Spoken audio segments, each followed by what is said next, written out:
تبارك الذي بيده الملك وهو على كل شيء قدير.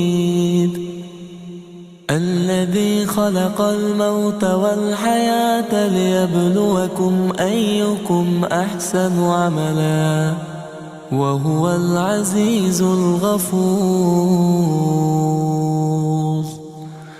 الذي خلق 7 سماوات طباقا ما ترى في خلق الرحمن من تفاوت فارجع البصر هل ترى من فطور